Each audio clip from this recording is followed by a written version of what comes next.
Most Americans can't handle a $1,000 emergency, but what if I told you that with just 6 simple categories, you could be prepared for anything from a power outage to a natural disaster?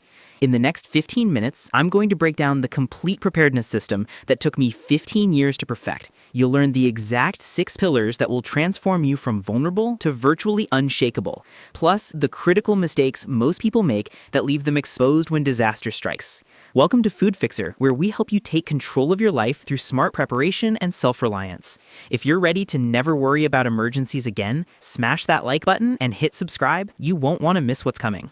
Here's the truth about preparedness that nobody talks about. It's not about doomsday bunkers or Hollywood apocalypse scenarios. It's about having the resilience to handle everyday emergencies.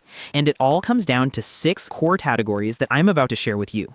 Let's start with the most critical one, water. You can survive days without food, but just 3 days without water can be life-threatening. Yet this is the area where I see people make the biggest mistakes. The first mistake, thinking all water filters are the same. Those popular options like the Sawyer Mini or Life Straw that everyone talks about, they're great for hiking, but they only filter down to 0.1 microns. That means they'll remove parasites like Giardia, but they won't touch chemicals or heavy metals that might be in your city water supply. Here's what you actually need. Assess your local water sources first. Are you dealing with lakes and streams, or are you more likely to need city reservoir water during an emergency? For most people living in urban or suburban areas, you need something that can handle chemical contamination. Gravity-fed filters like the Big Berkey are popular among experienced preppers because they can filter larger volumes and remove some chemicals. But if you really want comprehensive protection, look into advanced filters like HydroBlue that can remove viruses, chemicals, and heavy metals. Now, here's the storage part that most people get completely wrong. Everyone thinks they need some expensive water storage system, but some of the best options are sitting in your recycling bin. Those 2-liter soda bottles, perfect for water storage. Arizona iced tea jugs, even better because they're designed to last longer. You can also grab 5 to 6 gallon containers from any big box store, or invest in water bricks that are specifically designed to be stackable and durable. Here's your target, at least 50 gallons for a family of 3. That's about a week's supply. I know what you're thinking, where am I going to put 50 gallons of water? Get creative. Under beds and closets, even in that space behind your couch. The key is to remember that the longer the emergency lasts, the more you'll need to rely on filtering water from alternative sources. Which brings us to power, because in most emergencies, the electricity goes out first, and when it does, you lose your connection to information, your ability to communicate, and often your ability to pump water. Let's talk batteries first. Most people just grab whatever's on sale, but here's the smart approach. Stock standard batteries for your immediate needs, AA, AAA, C, and 9-volt, but also invest in rechargeable batteries. Yes, they cost more upfront, but during a longer outage, they'll save you money and give you more flexibility. For bigger power needs, you've got 2 main options, power banks and power stations. Power banks range from 10,000 milliamp hours to 40,000 milliamp hours, and they're perfect for keeping phones and tablets charged. But here's the key. Make a list of what you actually need to power during an emergency. Don't just buy the biggest one you can afford. Power stations are where things get interesting.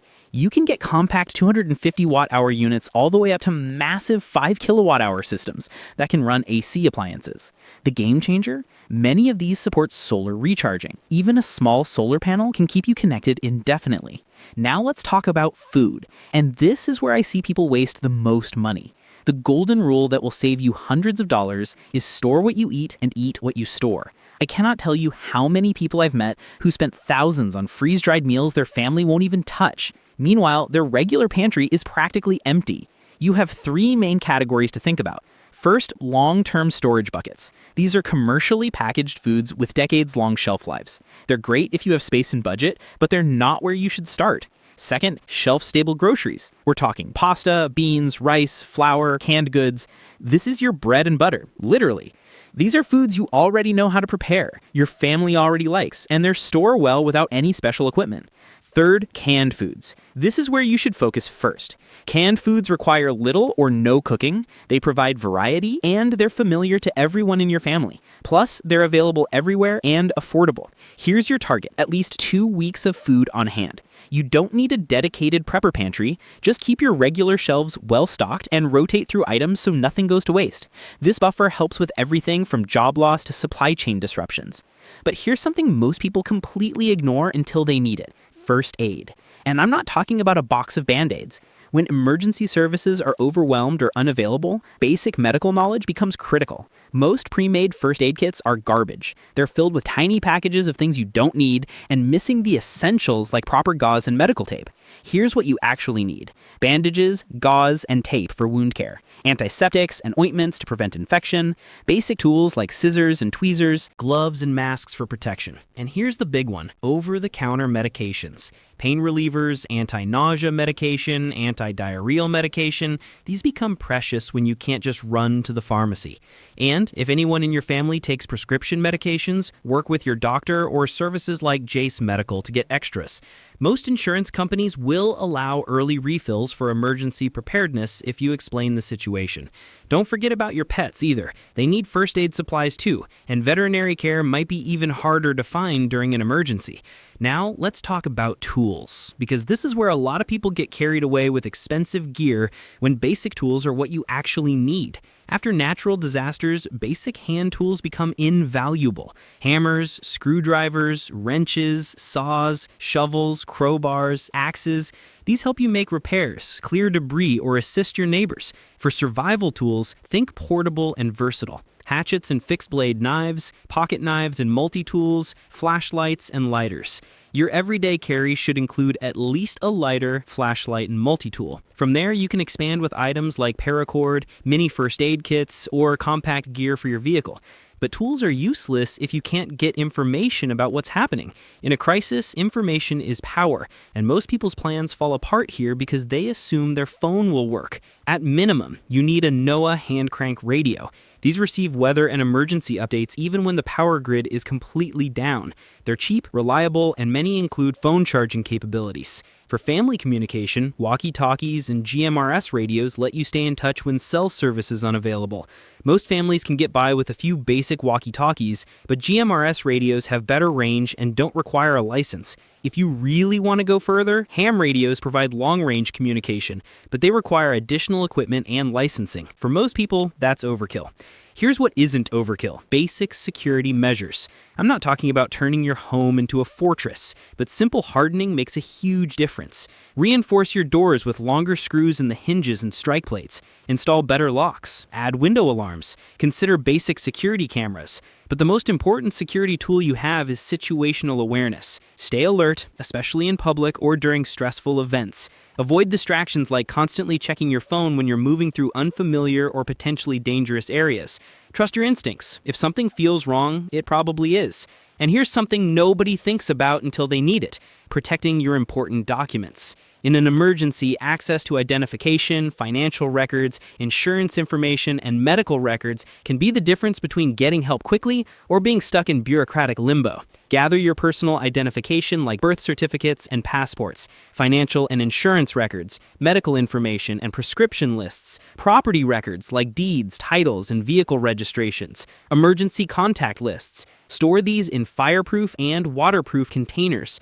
While no bag is 100% fireproof, steel lockboxes offer much better protection than plastic. Keep copies in multiple locations if possible. Let's talk about something that becomes critical as emergencies drag on: sanitation and hygiene. This is often completely overlooked, but preventing illness becomes crucial when medical help might be limited or unavailable. Stock up on hand soap and sanitizers, disinfectant wipes and bleach for cleaning surfaces, heavy-duty garbage bags in various sizes. You'll use more than you think. Basic cleaning supplies for food safety and surface cleaning. Proper hygiene prevents the spread of illness, which is especially important when hospitals might be overwhelmed. Now here's where everything comes together: the bug-out bag. Think of this as your preparedness training wheels. It's a compact kit designed for 1 to 3 days of survival away from home, and it's like a microcosm of your larger preparedness plan. Even if you never need to evacuate, building a bug-out bag teaches you what's truly essential. It's like insurance. You hope you never need to use it, but you'll be incredibly grateful if you do. Start with basics from all 6 categories we've covered. Over time, refine your bag. Swap out items as your needs change. Test the weight and comfort by actually walking with it. Replace expired food, batteries, and medications regularly. Don't worry about making it perfect. Just get started and improve as you go. Here's the psychology part that most people get wrong. Preparedness isn't about fear, it's about empowerment. When you know you can handle whatever comes your way, you stop worrying about things outside your control and start focusing on what you can actually influence. The key is making it manageable. Use checklists to track your progress, tackle just 1 or 2 items each week. Over time, you'll build a robust system that offers real peace of mind and practical security. Remember, preparedness is for everyone, not just people preparing for doomsday scenarios. Most emergencies are much more mundane: job loss, medical emergencies, power outages, supply chain disruptions. By focusing on these 6 pillars: water, power, food, first aid, tools and communication, security and documents, plus sanitation, you'll be equipped to handle emergencies both big and small. Start with the basics, build gradually, and review your supplies regularly. Your future self and your loved ones will thank you. And if you found this valuable, make sure to hit that like button and subscribe to Food Fixer for more content that helps you take control of your life through smart preparation and self-reliance. What's the first area you're going to focus on? Let me know in the comments below.